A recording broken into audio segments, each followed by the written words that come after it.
Hello, and welcome to another episode of Generally Speaking. I'm your host, Bill Lawrence. Today's Tuesday, October 7th, 2025. Please hit the like, subscribe, and notify button. My last video got a different response from all the other ones I've done so far. Not that I've done that many. I think I'm up to maybe 30, 40 so far, just getting started in this biz. But apparently, whatever I said in the last one upset a lot of people. And the disappointing thing to me, well, first of all, just upsetting people, although, not necessarily, right? If I said something I'm completely content, happy with, justified, and such, if people don't like it, well, that's just the way that is. But the thing is, I don't know what people didn't like about it because they didn't comment. One of them just called me a commie, and so, but what was the spark that set that off? I hope that if you don't like this, that you at least give me some constructive criticism, so that I can best present myself and whatever it is I'm thinking. I thought maybe I was a little harsh on the South in the last one. I was making a comment on someone thinking that today's problems are due to the Civil War, that so many corrections in what was wrong with the original Constitution could have been straightened out and or at least made better. Like, for instance, all men are created equal could have changed that to all people are created equal, and this change and that change. And I had said something about, yes, I've often thought that we didn't deal with the South in the way that we should have. Bad South, bad South. But I shouldn't say that. Certainly the Southerners wanting the slavery and insisting on it wasn't good. And the truth is, after slavery and Reconstruction, there's been a lot of bad things out of the South, prejudice-wise. And there is, of course, also prejudice up in the North. There are certainly plenty of people that are prejudiced. Prejudice is a human thing. Just find two groups that aren't the same, and each one will just start hating the other. Humans, go figure. So, listen, I want to apologize my statements about the South. There are a lot of good people in the South. There's good people everywhere. And I just want to say that. So, at any rate, if you find something offensive, whatever, please make a comment about it. So, all of that, let's get started. What do we have today? I'm starting with Vivaldi. Vivaldi, a composer. I've heard some things by him. I like music. I think of myself as a left and a right brain person. I like technical things, math, science. I also like the arts, music, art, sculpture. I think they're beautiful. The human creations. I think some of the things that get underappreciated a lot are in theater and movies. The sets. If you look at some of the details in the walls, the floorings, the clothing, they're absolutely amazing. Just to look on 1 inch of a piece of clothing, who thought of that? Who designed it? And who did it? To me, it's a height of art. And so, just speaking of left brains and right brains, I wanted to mention a biological feature called the corpus callosum. And this is actually where the left brain and the right brain meet, and they both talk to each other. And this idea of talking to each other like they're separate, there have been experiments. People have had problems with their corpus callosum, being damaged, and showing how the left brain and the right brain can operate distinctly. Having people sit with one arm in one box and the right arm in another box, and one arm doesn't know what the other arm's doing. We've heard that expression before. The left arm doesn't know what the right arm is doing. And this kind of thing happens in the brain. And as long as we're talking about our brains, I was thinking about an interesting thought experiment. We all know that we think. Obviously, we're thinking right now, but thinking happens on lots of different levels. Like, for right now, you're listening to this, and the words I'm saying, the concepts they are all going through your head, and you're taking that in. But at the same time that that's happening, you're also thinking about what you're hearing. You're not just hearing it and hearing what's going on. There's also a little background noise in your head about what you think about every sentence that's coming out. So the brain's got a lot of parts to it. And one of the things I was thinking about the brain is, when you think of something, where does that thought come from? Have you thought about where's your next thought coming from? I mean, sometimes, one thought follows the other sort of sensibly, like I'm hungry, and what do I want to eat? That thought follows the thought behind it. But sometimes you're not immediately pressed by some concern that's obviously pushing you. You're just sitting there in idle mode, just la, right? And thoughts are coming into your head. Where do those thoughts come from?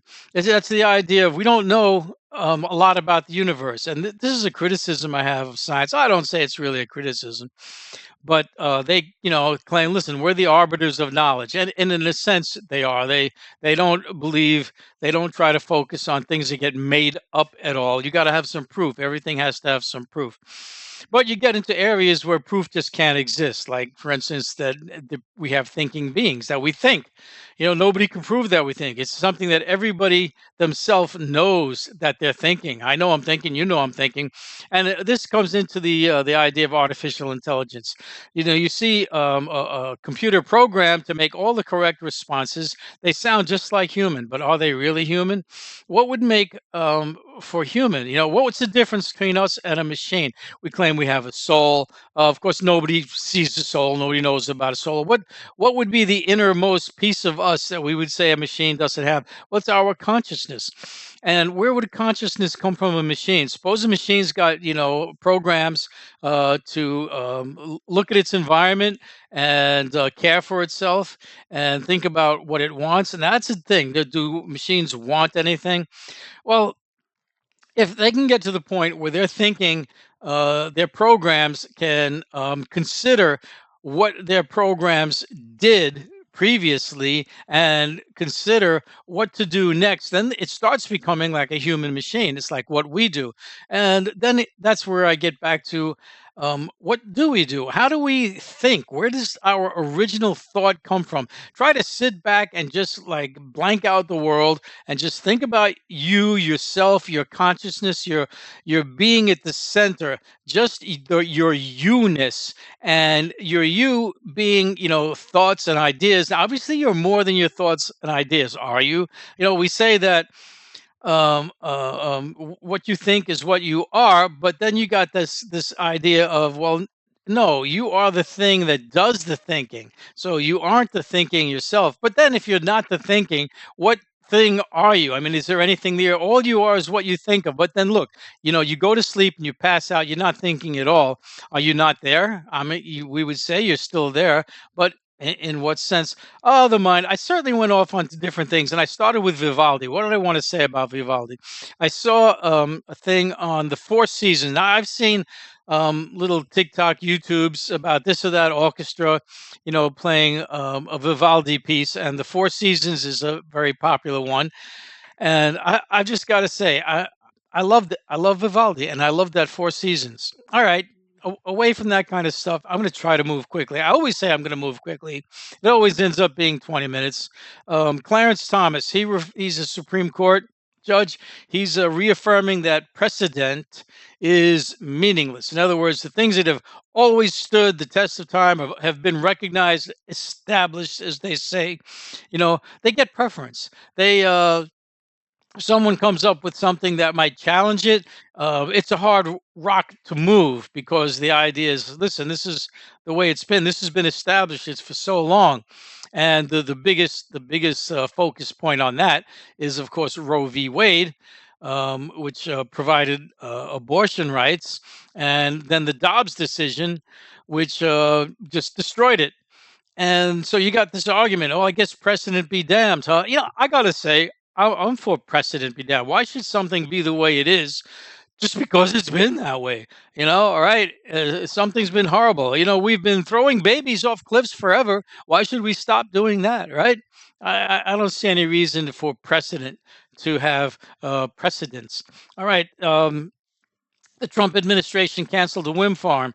Wind farms are not cheap. You're building a wind farm. You're some big money, somebody, a company usually, right? So, Denmark, a company in Denmark called Ørsted, is building a wind farm, and not building it for free, of course. They're going to get a cut of the profits from generating the electricity. At any rate, it's 70% completed, and the government says we're going to cancel it. And the commenter was suggesting, why are they canceling it? Well, of course, there's sort of an attack on alternative energy by the administration as it is. But the suggestion here was no, it's more like the administration's got this new concept how it gets a percentage of the company's profits. Now the government gets percentages, what we call taxes, but no, now they just give us some money. And you know what? Orsted, you've invested how much? The government thinks they've got leverage. What company is going to want to just throw away, how many millions and millions they've already invested? And then considering, if it comes to completion, all right, now they'll have their income stream again, except it'll be a little chipped off because the government gets some. So this is the idea of the government trying to strong arm companies to get a piece of the action. The Democrats, they're starting to question APAC.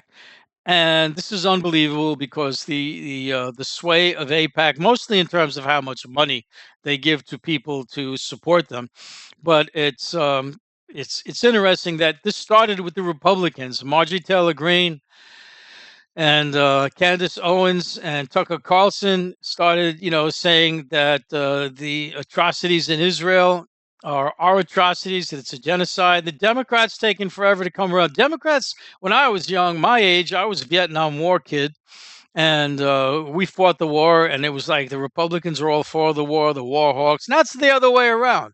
Now it's the Democrats are the war hawks. Not that the Republicans are all peace, love, and dove, but at least now they're starting to say things like "get us out of these wars," and "get us out of Ukraine." Stop supporting is stop giving Israel all this money when we could use the money. We're supporting their free healthcare, their free education, and just throwing money at them when we can use the money, right? All right. So the Democrats, they're actually some of them are starting to think twice. Very small move, but a good thing to see, in my opinion. A raid on a Chicago apartment building. Um, the ICE decided to use helicopters. Why they had to use helicopters and drop ropes down so that all the guys can go, rappelling down onto the roof, hup, hup, hup, hup, hup, and then go charging through the building. They had a warrants for 5 people, and meanwhile, they took the whole building. It was like a 6-story apartment building. Took everybody out, zip tied them, put them in vans, took them away, questioning, seeing if they had any outstanding warrants, anything outstanding warrants, and then they would let them go. This you can't do this. Is horrible. This is what our country's coming to. This where they just start banging down warrants for 5 people, and what, they don't know where the 5 people are. And then there comes to be a little more to this story, that this was done like as a PR thing, because a video was put out by the ICE people showing, look at what we did. Yeah, and it's really like one of these advertising things, Hollywood style. The helicopters, the guys rappelling down, running through the halls with their guns drawn, open the door, bashing the doors in, making it look like, isn't this cool? Aren't we great? Well, no, you're not. But then there was another feature, how the landlord to the building was the one who called the ICE and said, hey, come in here. There's trafficking, and there's drug people in here.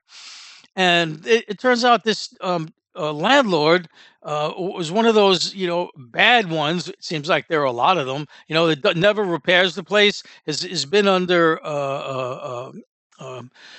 he's been sued, been charged with not doing the right thing by the city for years, and he's doing all of this as some kind of a distraction, to get away from paying his bills or something or other. I don't see how the two are connected, but it's interesting how the story just starts off, the ICE team going in there, and then you hear this. It's all from this landlord that called it, and what's going on with that. And then the ICE making this video to make it look so cool, like, come, kids, join us now. The Trump was told by the courts that he can't federalize the Oregon National Guard because there are reasons why you can federalize. The executive can federalize National Guard, like there's a war or there's an insurrection or things are wildly out of control. And so, Trump said, "Yeah, that's what it is. I'm sending in the federales. I'm going to federalize the Oregon." So a judge looked at the situation and said, what you're saying is totally untethered from reality." I love that, untethered from reality. And some of the comments I got in my last video, I was also mentioning this, um, were that uh, Portland was, peaceful, nothing going on. And some people were saying, "Are you kidding me? I lived in Portland. It's a junk hole." The first thing people do if they live there is they move out. They try to go where they can go. Meanwhile, I watch another YouTuber who lives in that area and constantly shows, "Look, there's nothing going on." His video, there's nothing going on.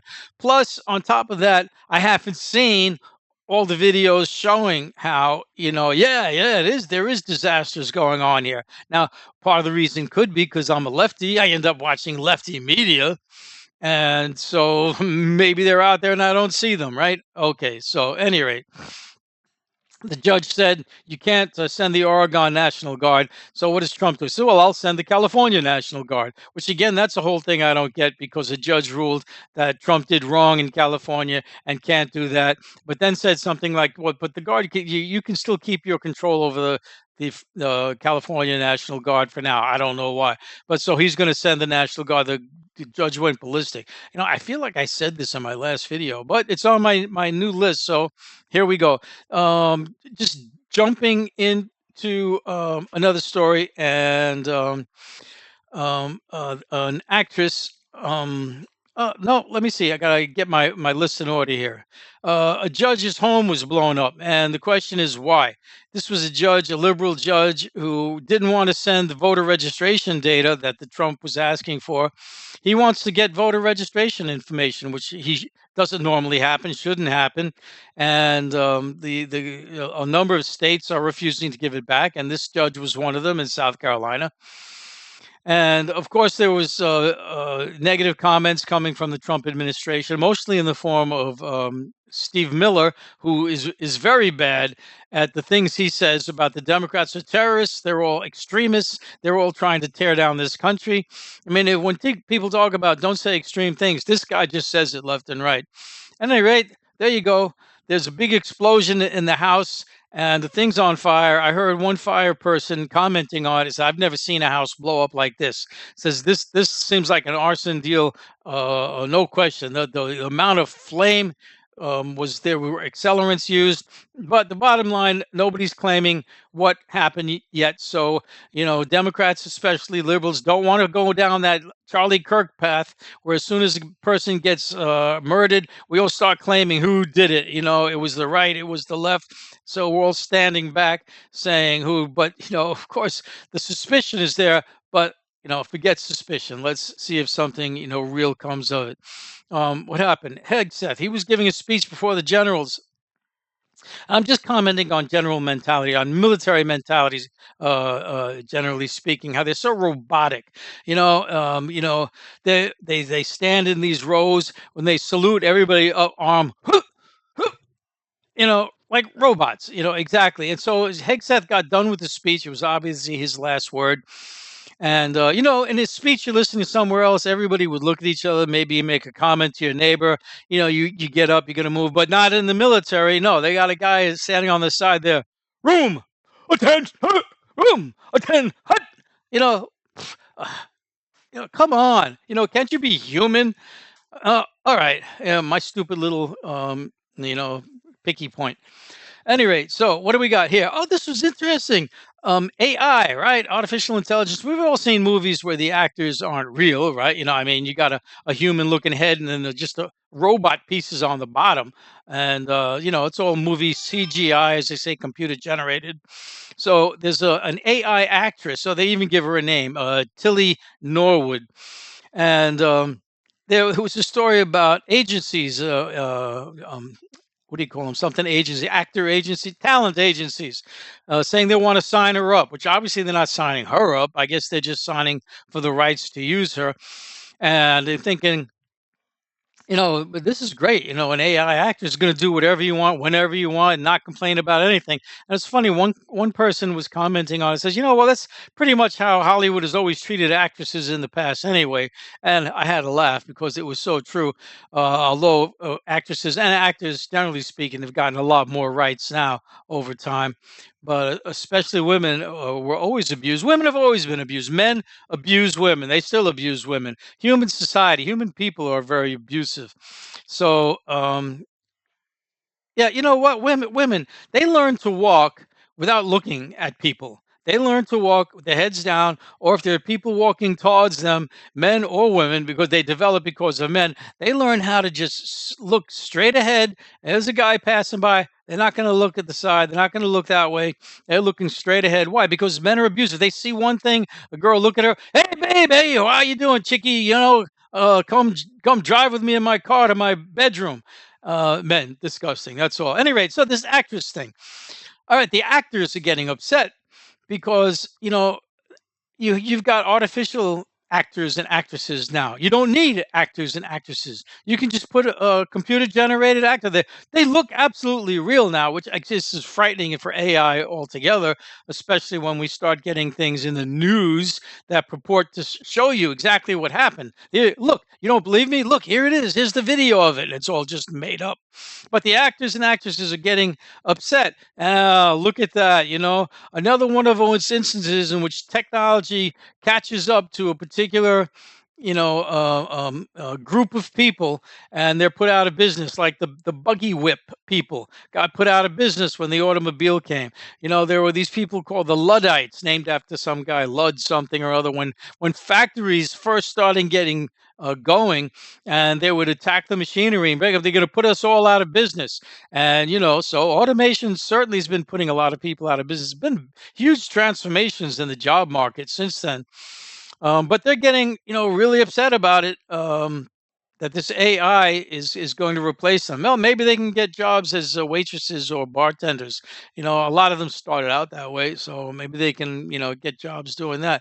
But then, how long is that even going to last? How long before you no longer have a waiter or a waitress? You sit down at your table and there's a tablet sitting down there with the menu, like when you go into McDonald's or any similar fast food place. Used to be you walked up to the counter, told the person what you want. Now they got these TV screens, these monitors sitting out in the lobby, and you put your order there, and then you walk up to the counter and your food comes out. So this is going to happen at the restaurant. You'll sit down at the table, there will be your little tablet, you order your food, and the waiter could bring that out. But how long before there's no waiter? How long before there's self-driving carts and a cart comes out and just gives you your food at the table there, and you never deal with a human person at all? Do you leave a tip? Maybe that's a good thing, right? You don't have to tip the machine, right? Oh, they'll probably increase the money just to take advantage of that. What about the cooks? I guess the cooks are still in. All right, we're still good with the cooks. Can the machines cook the food yet?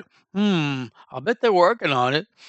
All right, so back to the courts and the police things. It used to be a kind of thing where if there was an issue, someone got shot, and the focus would be on what was happening at that moment. What was the cop thinking? What was in his mind? Fear for your life. That's what they always say. I'm fearing for my life, and and that was important, and that was the key thing. It turns out someone finally said, what about all the things that surrounded what happened? What about the thing that it was just a peaceful? Can I see your license and registration? And then the cop whips out his gun. He says, "Get out of the car! Get out of the car!" He starts screaming. He starts screaming. The people freak out. Raises the situation to some incredibly violent situation where, okay, there comes a moment where now the cop feels like he has to shoot someone, but it was all the cop's fault. So the idea is that context matters. And they finally introduced the idea of context matters. Oh, thank goodness. A step forward in the justice world. Just talking about police, and I was watching this, they were citing some police statistics. Like last year, 1,100 people died from police shootings. And 70% of those were over minor infractions, like your headlight is out, tail light is out. That's how it starts. Tail light is out. Next thing you know, a person is shot. And of those 70% minor infractions involving shootings, 90% involved the same cop that had high aggressive behavior complaints. Why don't you get rid of these guys? No, they get rewards, they get raises.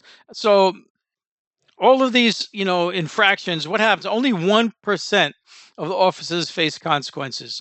And I was reading something about the insurance costs for cities covering these police departments are skyrocketing. And then in some places, insurance refuses to pay for it anymore.